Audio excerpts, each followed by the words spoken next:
नमस्कार दोस्तों, आज का अपन करंट अफेयर स्टार्ट करते हैं।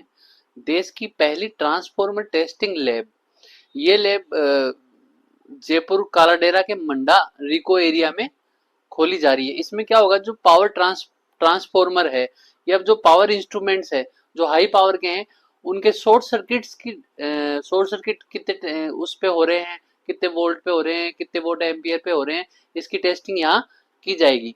तो ये देश की पहली ट्रांसफॉर्मर टेस्टिंग लैब होगी। 10 MVA क्षमता के ट्रांसफॉर्मर के शॉर्ट सर्किट को टेस्ट करेगी। याद रखना, मंडा रिको एरिया, ये कालाडेरा जयपुर में है। श्रीलंका में अभी राष्ट्रपति चुनाव हुए। चुनावों में मार्क्सवादी नेता अनुराग कुमारा दिसानायके विजय रहे। इन्होंने राजपक्षे परिवार की श्रीलंका की राजनीति से छुट्टी कर दी। ये वामपंथी झुकाव के नेता हैं, मार्क्सवादी हैं और चीन की तरफ इनका झुकाव है। देखते हैं आगे भारत के साथ इनके संबंध कैसे रहते हैं। IIFA international film festival Jaipur में होने वाला है। पहले अपने भारत में ये 2 ही बार हुआ है, एक तो बॉम्बे में हुआ है, एक दूसरा जयपुर में होने वाला है। ये आईफा की सिल्वर जुबली होगी, मतलब आईफा का 25वें साल का सेलिब्रेशन होगा, जो 7 से 9 मार्च में जयपुर में सीतापुरा में होगा। बुडापेस्ट हंगरी में अपने को पता है कि चेस ओलंपियाड चल रहे हैं, उसमें पुरुष टीम व महिला टीम भाग ले रही है। 11 राउंड के ये टूर्नामेंट्स होते हैं। पुरुष टीम ने 10 राउंड में ही जीत लिया था टूर्नामेंट, गोल्ड कैटेगरी, और महिलाओं ने भी आज गोल्ड कैटेगरी जीत ली है। पुरुषों में डी गुकेश, अर्जुन प्रज्ञानंदा व विदित गुजराती का बड़ा योगदान रहा। ओपन कैटेगरी में इन्होंने गोल्ड जीता। महिलाओं में हरिका व दिव्या देशमुख विमेन्स कैटेगरी में शानदार खेलकर गोल्ड इन्होंने जीता है। तो बुडापेस्ट हंगरी में चेस ओलंपियाड हुआ, याद रखना। एक स्वामी विवेकानंद का कथन है, कभी कभी भी ये न कहें कि मैं यह नहीं कर सकता, क्योंकि आप अनंत है, आप कुछ भी कर सकते हैं, आप में सुप्रीम पावर है, बस उसे पहचानने की जरूरत है। तो ये अपन कहीं ऐसे में डाल सकते हैं, स्वामी विवेकानंद का कोट है। चूंकि पीएम नरेंद्र मोदी अभी अमेरिका की यात्रा पे हैं 3 दिवसीय, तो वहां पर क्वाड शिखर सम्मेलन हुआ डेलावेयर अमेरिका में।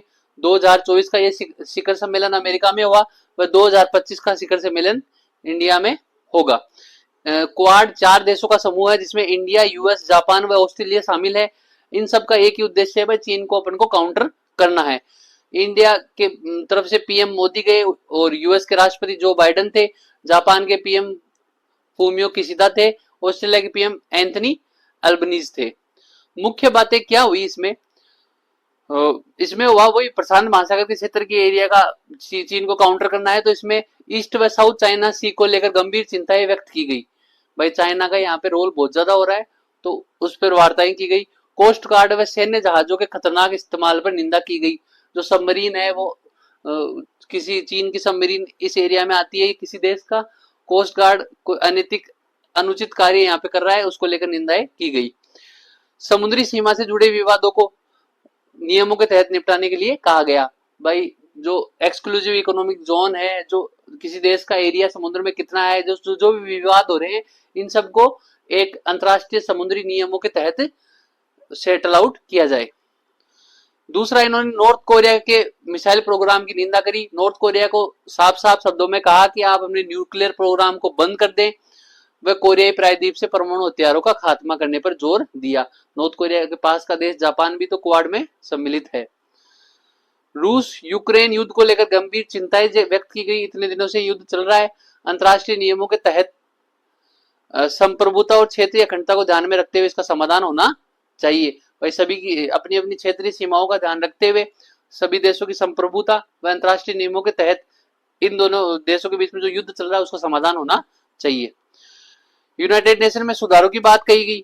जो भी अफ्रीका, एशिया, लैटिन अमेरिकी देश है, उनका भी उसमें भरपूर इसमें शामिल यूनाइटेड नेशन में दायित्व दारोमदार होना चाहिए। यूनाइटेड नेशन में सुधारों की बात की, समावेशी व अधिक प्रभावशाली यूनाइटेड नेशन को बनाने पर चर्चाएं की गई।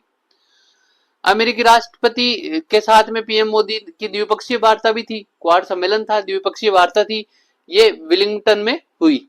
इसमें अरबों डॉलर की मेगा डील हुई, जिसमें भारत से अमेरिका से भारत 31 MQ-9V जिसमें 16 स्काई गार्डियन और 15 सी गार्डियन ड्रोन खरीदेगा। भारत ड्रोन अमेरिका से 31 MQ-9V ड्रोन खरीदेगा। अब ये ड्रोन क्या करेंगे, सशस्त्र सीमा जो अपने बल हैं उनमें खुफिया निगरानी बढ़ाएंगे, टोही खोज क्षमताओं को बढ़ाएंगे व इनको शायद चीन सीमा पर अपन तैनात कर सकते हैं। C-130J सुपर हरक्यूलिस को लेकर, ये एयरक्राफ्ट है, इसको लेकर लॉकहीड मार्टिन व टाटा एडवांस सिस्टम लिमिटेड के बीच में संयुक्त समझौते पर बातचीत हुई। C-130J सुपर हरक्यूलिस विमान के लिए MRO सुविधा भारत में खोली जाएगी। MRO इसका मेंटेनेंस मतलब इसकी मरम्मत, रख रखाव व संचालन के लिए सुविधाएं भारत में खोली जाएगी। विमान के जो अंग है वो भारत में बनाने की उस पर समझौता किया गया। इसके अलावा एडवांस मिलिट्री सिस्टम का उत्पादन, इंडिया व अमेरिका डिफेंस इंडस्ट्रियल कोऑपरेशन, ये दोनों साथ में मिलकर देश जेट इंजन, गोला बारूद व ग्राउंड मोबिलिटी सिस्टम का निर्माण भारत में करेगा। स्पेस के क्षेत्र में सहयोग, इंडिया का इसरो व अमेरिका का नासा मिलकर कार्य करेंगे। MRO इकोसिस्टम, वही विमानों व विमान इंजनों के लिए पार्ट्स के लिए रखरखाव, मरम्मत व संचालन दोनों देश मिलकर कार्य करेंगे। ग्रीन एनर्जी, ऐसी एनर्जी जो पर्यावरण को कम नुकसान पहुंचाए। अक्षय ऊर्जा, ऊर्जा भंडारण, पावर ग्रिड, कूलिंग सिस्टम आदि तकनीकों में भी दोनों देशों का सहयोग। इंडोनेशिया ने अपनी नई राजधानी नुसंतरा में राष्ट्रपति जोको विडोडो ने पहली कैबिनेट बैठक की। तो इंडोनेशिया की पहली राजधानी जकार्ता थी, अब उन्होंने नुसंतरा में चेंज कर लिया। जकार्ता में बहुत भीड़ भाड़ है, हो सकता है कि राजनेताओं ने भीड़ भाड़ वाले इलाके से हटकर ये दूरस्थ स्थान पे कम भीड़ भाड़ वाले इलाकों में राजधानी शिफ्ट की है। एक इसका कारण ये होता है कि जो राजनेता है वो ऐसे सोचते हैं कि भाई भीड़ भाड़ वाले इलाकों में जनता अधिक संवेदनशील होती है, वह सरकार के खिलाफ हो सकती है, कभी भी सरकार को गद्दी से उतार सकती है। शायद इसलिए इंडोनेशिया के राष्ट्रपति ने यह फैसला किया और अपनी राजधानी नुसंतरा में शिफ्ट करी, ताकि बहुत ज्यादा विरोध ना हो और सरकार पर दबाव ना हो और भ्रष्टाचार का भी जल्दी से पता न चले। ऐसा अमूमन देखने को मिला है। जैसे मिस्र ने अपनी राजधानी चेंज करने के लिए विचार बनाया और बहुत सारे देशों ने अपनी राजधानी चेंज करके कम भीड़ भाड़ वाले इलाकों में अपनी राजधानी चेंज की है, ताकि उन पर दबाव कम हो और हर तरीके का ऐसा दबाव कम रहता है। तो ये फैसला इन्होंने इंडोनेशिया ने किया है। इंद्रावती टाइगर रिजर्व छत्तीसगढ़ में है। यहाँ पे गिद्ध संरक्षण के लिए बेहतर प्रयास किए गए, गिद्धों की संख्या बढ़ गई है, इसलिए ये न्यूज़पेपर में था। जगदलपुर छत्तीसगढ़ में इंद्रावती टाइगर रिजर्व है। धन्यवाद।